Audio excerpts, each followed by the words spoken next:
Halo saudara, kita akan membahas tentang kasih dalam 1 Korintus 13. Kasih itu berpanjang sabar, ia bermurah hati, kasih tidak cemburu, kasih tidak menyombongkan diri, ia tidak memerengahkan diri, ia tidak berbuat yang tidak pantas, ia tidak mencari sesuatu bagi dirinya sendiri, ia tidak menghasut, ia tidak jahat, menghitung-hitung yang jahat. Ia tidak bersukacita atas ketidakadilan, tetapi turut bersukacita dengan kebenaran. Ia menanggung semuanya, percaya semuanya, mengharapkan semuanya, ia tabah menanggung semuanya. Kasih tidak pernah hilang, tetapi baik buat ia akan ditiadakan, maupun bahasa lidah ia akan berhenti, bahkan pengetahuan ia akan dilenyapkan. Mari kita sama-sama berdoa untuk firman ini. Bapa yang kami panggil melalui Kristus Yesus, anak-Mu yang Kau utus kami dirayakan untuk menjadi keluarga kerajaan Allah. Kami berterima kasih Tuhan atas karya-karya-Mu. Biar Roh Kudus bekerja di tempat ini juga untuk para pendengar. Terima kasih Tuhan Yesus, atas nama Tuhan Yesus kami berdoa dan mengucap syukur. Amin. Iya saudara, terkadang kita melihat bahwa kasih itu omong kosong atau gimana. Kalau Tuhan itu ada, kenapa banyak orang yang susah, banyak orang yang kelaparan, penderitaan. Kalau Tuhan yang penuh kasih tapi dia menciptakan neraka. Itu menjadi pertanyaan-pertanyaan yang saya sering pertanyakan waktu perjalanan hidup saya. Boleh kita buka dulu satu ayat dalam 1 Samuel 15 ayat 20. Lalu Saul disuruh pun memunahkan bangsa Amalek, suruh dibunuhlah bayi sampai ternak-ternaknya dibunuh. Kita berpikir Tuhan itu, apakah Tuhan itu kasih? Ini sampai bayi Tuhan, sampai ternak. Apanya yang salah ya? Apakah Tuhan di perjanjian lama dan perjanjian baru itu sama? Kita sering berpikir tentang hal tersebut. Tapi memang pada mulanya sebenarnya manusia itu diciptakan tidak untuk mengalami hal-hal seperti itu. Itulah karena kejatuhan manusia pada pertamanya, maka hal tersebut terjadi. Karena kasihnya Allah terhadap manusia itu, maka Tuhan memberikan kebebasan kepada manusia untuk memilih. Kalau kita bicara, kalau kamu mau diciptakan menjadi seperti batu, ya sudah, kita selesai. Maksudnya pergumulan ini sudah selesai, udah kamu jadi batu aja. Atau kamu mau jadi binatang, atau ya mungkin makhluk-makhluk lain lah. Dan sebenarnya kasih itu juga bersih tegang. Makanya dikatakan di situ bahwa hidup kita ini bukan sekedar antara manusia dan Allah. Ada makhluk-makhluk ciptaan lain juga. Kita harus menjadi baik bagi semua ciptaannya. Bagaimana?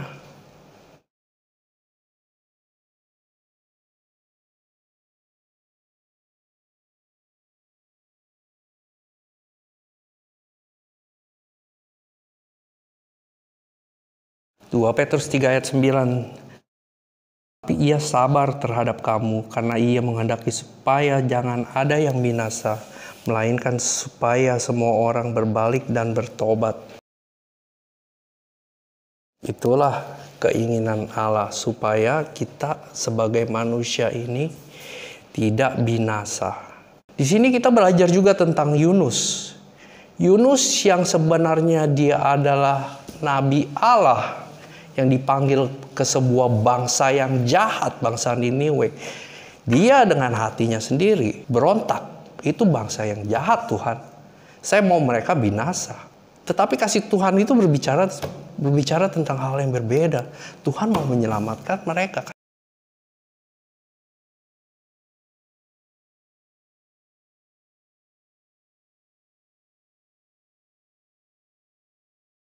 Berat sih kalau dibilang seperti itu.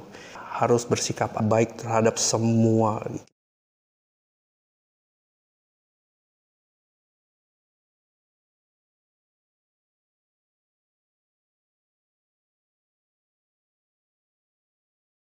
Saya sangat bersyukur dengan kasih Tuhan yang seperti itu ya. Firman-Nya yaitu Logos-Nya, Dia yang turun menjadi manusia. Manusia yang tidak bersalah di hadapan Allah, yang harus menjadi korban. Disakiti, disesah, dikhianati, bahkan mati. Dia merasakan semua yang kita rasakan di dalam hidup ini.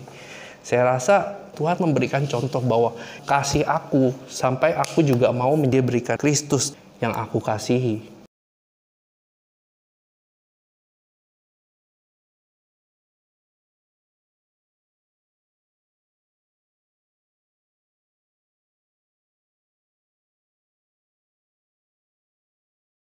Ketidakadilan itu ada korelasinya dengan kasih menurut saya.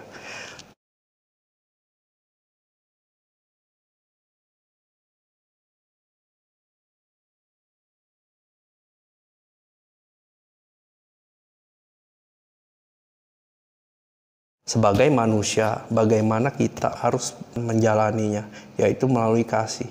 Makanya simpel waktu itu Tuhan merangkumkan kasih itu menjadi 2 hukum, yaitu kasih Tuhan Allahmu dengan segenap hatimu, dengan segenap akal budimu, pikiranmu, jiwamu, dan kasihilah sesamamu juga seperti engkau mengasihi diri kamu sendiri. Dengan begitu, jikalau engkau melakukan ini, kau tidak akan jatuh ke dalam hal-hal yang seperti itu. Jika kamu mengasihi aku, kamu akan mengasihi sesamamu. Jika kamu mengasihi sesamamu, maka kamu tidak akan mencuri. Jika kamu mengasihi sesamamu seperti dirimu sendiri, kamu tidak akan membunuh orang lain. Itu Tuhan Yesus simpelkan.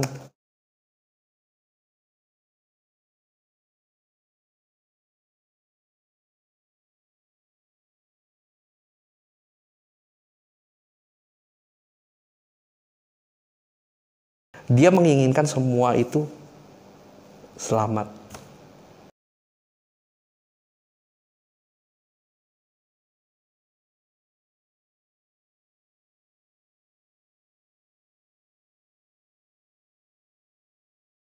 Anak yang kukasihi, kutegur, dan kuhajar. Kadang-kadang kita mengalami hal-hal berat. Loh, kok Tuhan kayak gini? Katanya gue anak Tuhan. Gue anak Tuhan nih, gue harusnya spesial gitu. Enggak, Allah ini enggak seperti itu. Allah nggak memanjakan anak-anak. Kita juga yang harus mengubah pola pikir kita. Pola pikir kita harus dirubah menjadi sama dengan Kristus. Anak yang kukasihi, kutegur, dan kuhajar.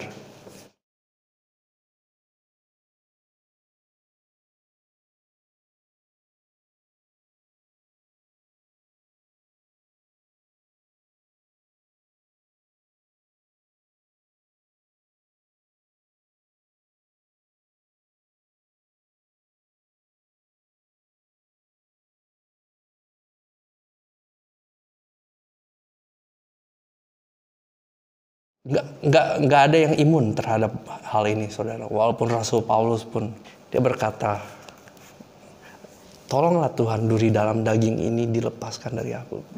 Dia berdoa sampai 3 kali. Karena dia tahu dari iblis. Tapi Tuhan nggak mengiyakan. Bahkan dia bisa menyembuhkan loh.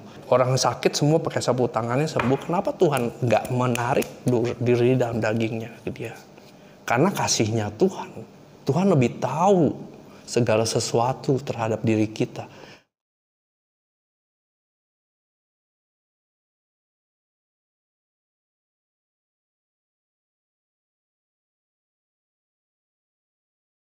Satu Timotius 1 ayat 19. Himeneus dan Alexander yang telah kuserahkan kepada iblis supaya jera mereka menghujat. Alkitab terjemahan baru dikatakan itu, aku telah serahkan kepada setan supaya mereka dapat disiplinkan agar tidak menghujat. Karena dosa menghujat itu kekal ya. Hati-hati dalam meragukan kasihnya Allah. Segala sesuatu dari Allah itu baik. Kan biasanya banyak orang bertanya-tanya, oh kenapa Allah seperti ini, Allah seperti ini, Allah seperti itu.